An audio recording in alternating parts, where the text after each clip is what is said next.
오늘 저희 함께 나눌 말씀은 요한복음 12장 24절 말씀입니다. 요한복음 12장 24절 말씀입니다.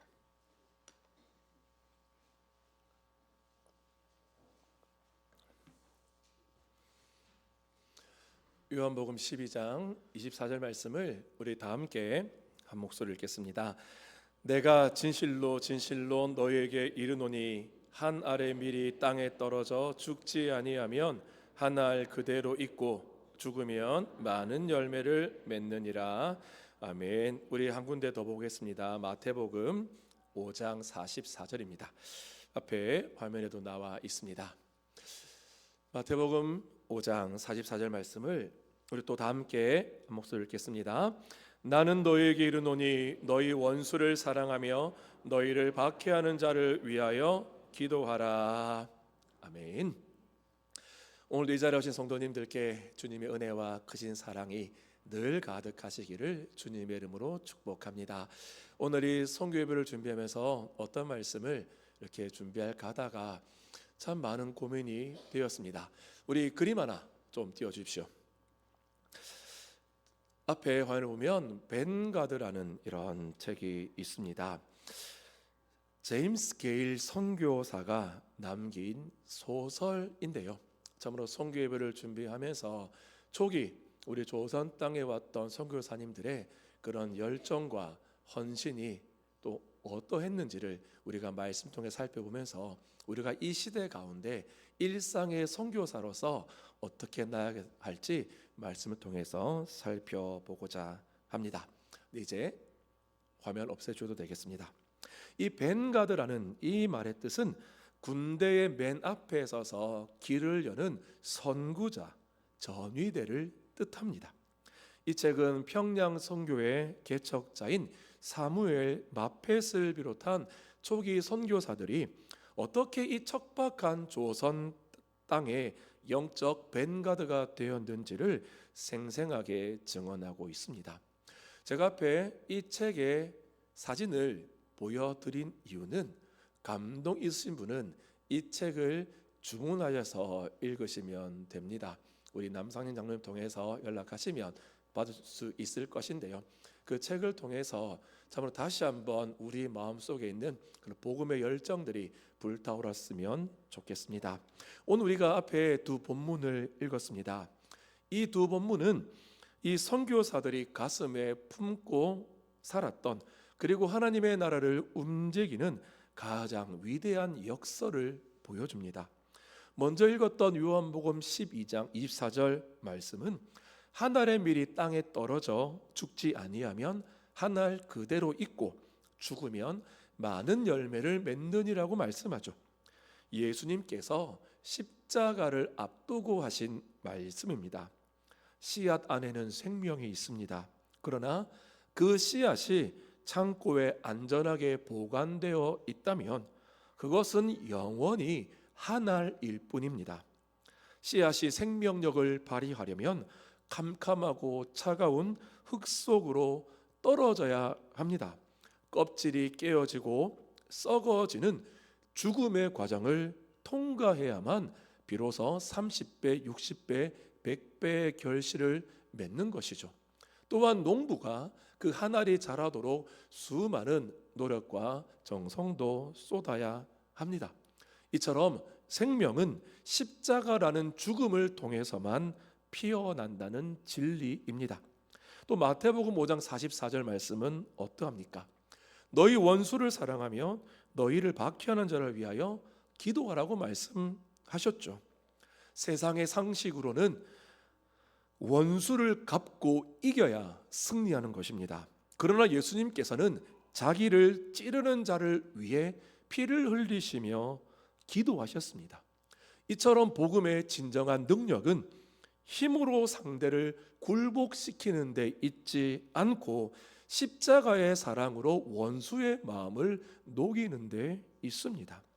오늘 저는 이 두 말씀을 렌즈로 삼아 초기 선교사들이 어떻게 조선 땅에서 한 알에 썩어지는 밀알이 되었는지, 어떻게 원수를 사랑했는지를 세 가지로 나누어 은혜를 살펴보고자 합니다. 첫째로 그들은 생명을 잉태하기 위해 스스로 땅에 떨어지는 결단을 내렸습니다. 오늘 본문에 나타난 땅에 떨어지는 미랄의 첫 번째 단계는 위치 이동입니다.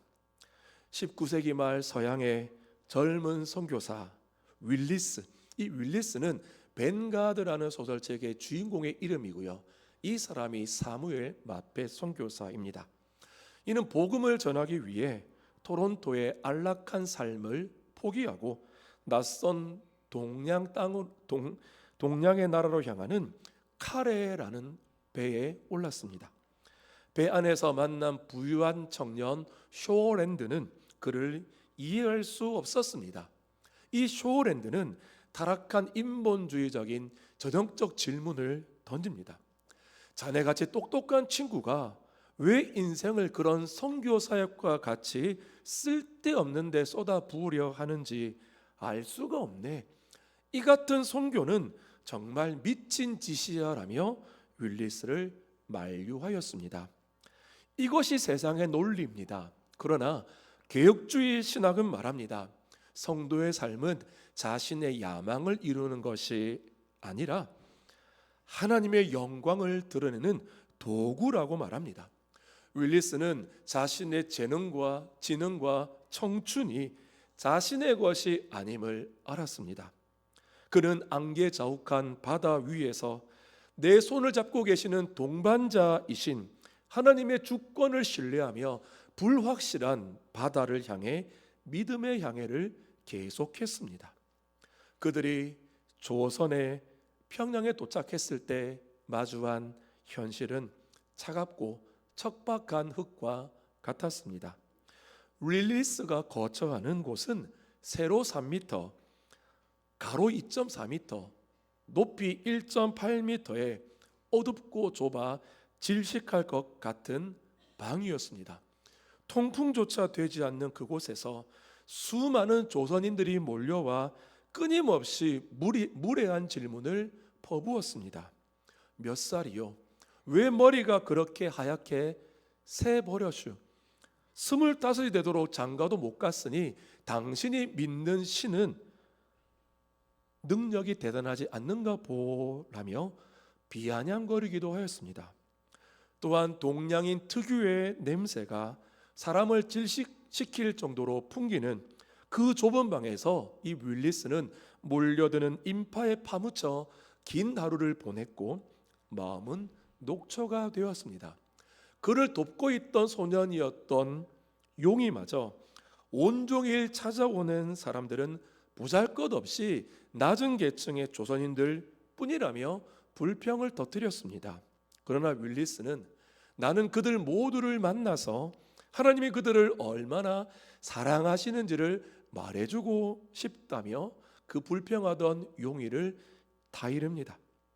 벼룩과 빈대가 들끓는 좁은 방에서 이 윌리스는 매일 밤 용의를 곁에 두고 마태복음 5장의 산상수훈인 너희 원수를 사랑하고 너희를 박해하는 자를 위하여 기도하라는 이 말씀을 읽어 주었습니다.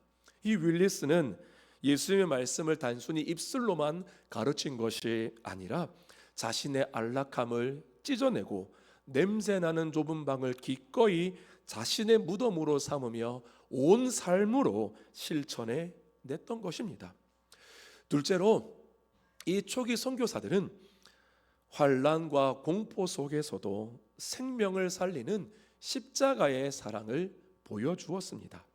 이 윌리스의 동료였던 의로 선교사 브루스는 삶은 높아짐이 아니라 낮아짐의 미학임을 삶으로 보여주었습니다. 또한 그의 삶은 하늘의 미랄 그 자체였습니다. 뛰어난 외과 의사였던 그는 조선의 왕으로부터 참판이라는 벼슬을 받고 왕궁의 중앙의 문을 큰 말을 타고 지나다닐 정도로 높은 지위와 명성을 얻었습니다. 세상의 눈으로 보면 그는 높은 곳에서 영광을 누릴 수 있었던 사람이었습니다. 그러나 제임스 선교사가 가장 가까이 가며 시간을 내어 돌본 사람들은 왕족이 아니라 양반들이 아니라 사회의 가장 낮은 자들, 즉 나 환자와 고질병에 걸린 사람들, 뒤틀리고 참담한 얼굴로 침침한 얼굴을 한 가난한 백성들이었습니다. 그가 이토록 헌신적으로 버림받은 자들을 치료한 목적은 자신의 명성을 높이기 위함이 아니었습니다. 그는 병이 나아서 고마워하는 사람들에게 당신이 윌리스를 안다면 그분에게 가서 주의 깊게 말씀을 들으라면서 자신의 수고가 영혼을 구원하는 복음을 향하도록 그 고마워하는 사람들을 인도하였습니다. 당시 조선 땅에는 괴질이라 불리는 콜레라와 전염병이 창궐하여 수많은 사람들이 길거리에서 죽어가고 있었습니다. 인간의 전적 타락과 무능함을 적나라하게 드러낸 것이었죠. 죽음의 공포에 질려 부적을 붙이고 부모가 자식을 버리고 도망가기 바빴습니다. 이웃이 서로를 경계하며 도망쳤습니다. 생존 본능이 모든 것을 지배하던 그때 오직 복음을 가진 제임스만이 그 죽음의 소굴로 걸어 들어갔습니다. 세상은 생존을 위해 도망치지만 십자가를 아는 자들은, 십자가의 은혜를 경험한 자들은 살기 위해 죽음으로, 살리기 위해 죽음으로 뛰어듭니다. 수많은 병자들을 끌어안고 치료했습니다. 밤낮 없이 환자를 돌보던 그는 결국 자신마저 치명적인 전염병에 감염되고 맙니다. 죽음이 임박한 그 순간 그는 자신의 불운을 탓하지 않았습니다. 동료 윌리스에게 이렇게 유언합니다. 내가 꿰매고 덧대어 치료하던 그 불쌍한 영혼들을 부디 부드럽게 대해주게나. 이 유언을 끝으로 그는 조선인들의 뜨거운 눈물 속에서 하나님 품으로 돌아갔습니다. 그는 이 땅을 살리기 위해 자신의 가장 귀한 생명을 찢어 차가운 흙 속에 심은 완벽한 한 알의 밀알이 되었습니다. 이것은 단순한 인도주의가 아닙니다. 이것은 대속의 원리입니다. 누군가 살기 위해 누군가 반드시 죽어야 한다는 십자가의 법도인 것이지요. 제임스는 자신의 생명을 조선의 흙 속에 깊이 심었습니다. 그의 죽음은 낭비가 아니라 장차 거두게 될 수만 명의 영혼을 위한 하나님의 거룩한 투자였습니다. 그는 조선인들의 눈물 속에서 하나님의 품에 안겼고 그가 흘린 땀과 피는 조선 땅의 완악한 심령을 녹이는 비료가 되었습니다. 마지막으로 이 셋째로 원수까지도 끌어안는 복음의 능력을 그들은 보여주었습니다. 말씀에 절대 순종하여 원수를 사랑함으로써 복음은 단순한 이론이 아니라 실제하는 능력임을 증명했습니다. 앞에 읽었던 마태복음 5장 44절에 원수를 사랑하라는 이 명령은 인간의 타락한 본성으로는 결코 성취할 수 없는 불가능한 명령입니다. 그러나 거듭난 자 안에는 성령의 능력이 역사합니다. 어느 날 평양에 도착한 서양인 불황자 존 레이크스는 선교사들을 저주하고 증오하던 완악한 자였습니다. 그가 천연두에 걸려 마을 사람들 모두가 이 전염을 두려워해서 그를 버렸을 때 윌리스는 이 마태복음 5장 44절의 말씀대로 이 선교사인 자신을 저주했지만 원수를 사랑하기 위해 이 레이크스를 자신의 좁은 방으로 조심스럽게 옮겨 극진히 간호하기 시작했습니다. 진물과 농포로 가득 차 비참해진 그의 몸을 정성껏 돌봐 주었습니다. 죽음의 고통 속에서 조건 없는 십자가의 사랑을 경험한 존 레이크스는 마음이 무너져 내렸습니다. 그는 윌리스에게 이렇게 고백합니다.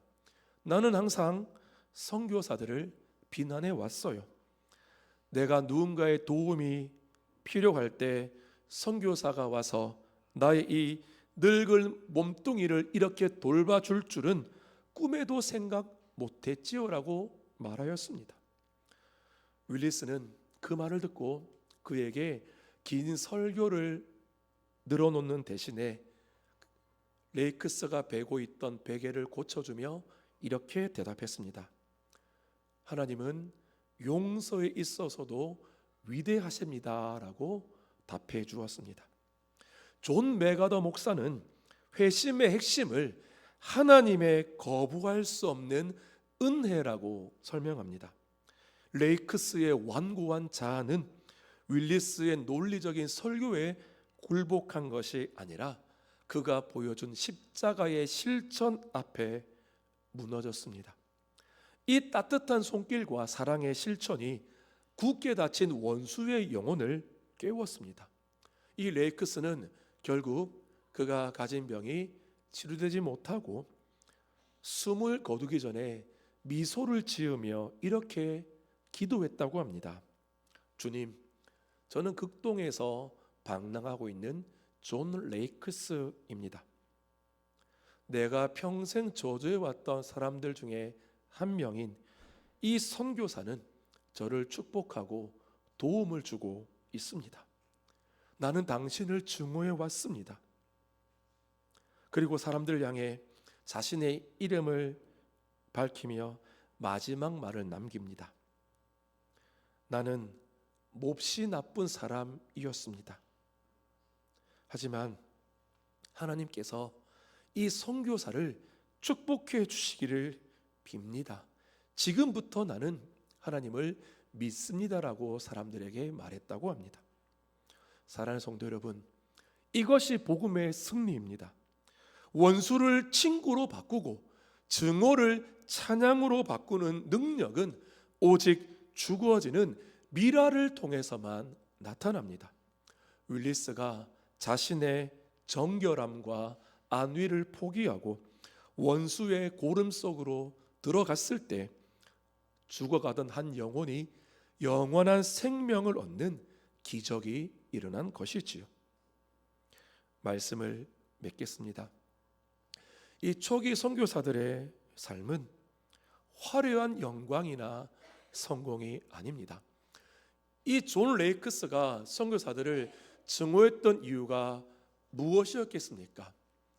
이 조선 땅에 왔던 선교사들의 그런 행적들을 보면, 특히 초기 선교를 실패했을 때의 그 상황들을 살펴보면 그 선교사들이 자신의 삶을 버리지 못하고 좋은 집에서, 또한 뒷마당에는 테니스 코트에서 그들의 삶을 즐기면서 이 조선 땅에 있는 영혼들과 함께 동력하지 못하고 그들의 삶의 깊은 자리로 나아가지 못하는 것을 보면서 그로 인해 마음을 닫았다는 그런 이야기들을 많이 보았었습니다.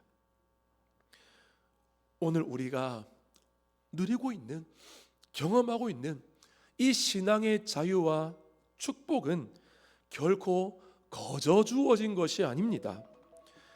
130여 년 전 이 땅의 좁고 냄새나는 방에서, 그리고 콜레라가 창궐하던 병동에서 자신의 껍질을 기꺼이 깨뜨린 한 알의 미랄들이 있었기에 가능한 일이었습니다.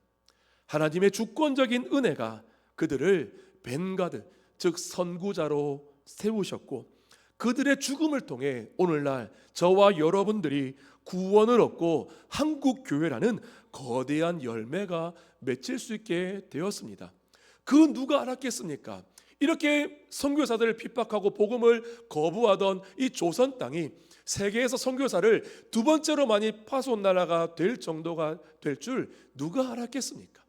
이것이 바로 복음의 능력이고 하늘의 밀이 땅에 떨어져 열매 맺히는 놀라운 영적 승리를 보여줍니다.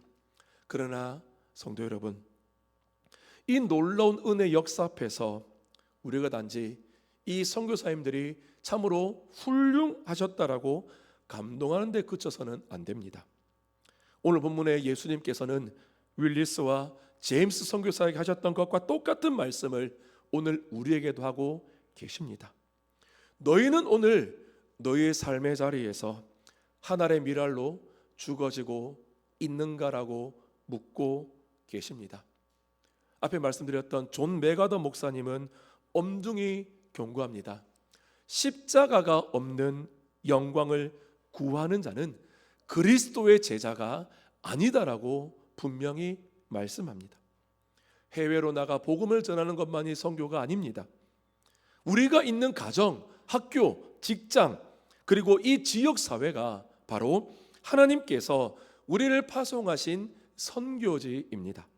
우리는 이 일상이라는 선교지에서 보냄받은 선교사로 살아야 합니다. 오늘 여러분들의 일상 속에서 썩어지는 밀알이 된다는 것은 무엇입니까? 나의 옳음을 증명하기 위해 상대를 비난하고 싶은 순간 침묵하며 그를 위해 기도하는 것입니다.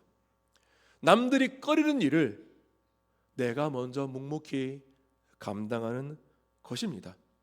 직장에서 손해를 보더라도 정직과 타협하지 않는 것, 나에게 상처 준 사람들을 향해 보복의 칼을 가는 대신 예수 그리스도의 긍휼로 그를 대접하는 것입니다. 이런 사랑과 은혜를 경험한 사람들이 여러분들에게 그 비결을 물어보신다면 예수님의 사랑을 증거할 수 있기를 간절히 바랍니다. 그리하여서 이 복음의 능력이 어떤 것인가를 우리의 삶으로, 우리의 사랑으로 보여줄 수 있는 성령 되시기를 간절히 축복합니다. 우리가 나의 자존심이라는 이 껍질을 깨뜨리고 흙 속으로 들어갈 때 비로소 세상은 우리 안에 그리스도를 보게 될 것입니다. 우리가 죽어야 내 주위에 있는 사람들의 영혼이 살아납니다. 악한 영의 권세에 매여 있던 그들이 예수님의 은혜로 말미암아 죄악의 권세가 깨뜨려지고 예수님의 구원과 복음이 임하게 되는 역사가 나타날 것입니다. 그것이 바로 오늘날 우리가 일상 속에서 한 알의 밀알로 썩어지는 방법이며 원수를 사랑하는 길입니다. 우리가 십자가의 사랑으로 나의 이기적인 안락함을 포기하고 내 곁에 있는 이웃의 고통 속으로 들어갈 때 비로소 우리를 통해 생명의 역사가 다시 시작될 것입니다. 오늘 이 시간 안락함에 안주하던 우리의 죄성을 회개합시다. 이 사순절 예수님 십자가를 바라보며 이런 모든 우리 안의 죄성들, 혹여나 내가 깨닫지 못하여서 그것이 죄인 줄도 알지 못한 것들이 있다면 주님의 지혜와 은혜를 구하며 주님 저 자신을 나의 눈이 아닌 하나님 말씀으로 주님의 마음의 눈으로 보게 해달라고 기도하며 나아갑시다. 그리고 결단합시다. 주님, 제가 이 시대에 벤가드가 되겠습니다. 내가 선 그곳에서 기꺼이 썩어질 밀알이 되어 하나님의 나라의 통로가 되게 하여 주옵소서라고 결단하며 기도하길 소망합니다. 여러분의 인생이 이 희생과 순종을 통해 이 어두운 세상 속에 생명의 싹이 돋아나 이 어두운 시대, 죽어가는 영혼들을 향해 생명의 빛을 들고 나아가는 이 시대의 벤가드 삶의 선교사들이 되시기를 주님의 이름으로 간절히 축원합니다.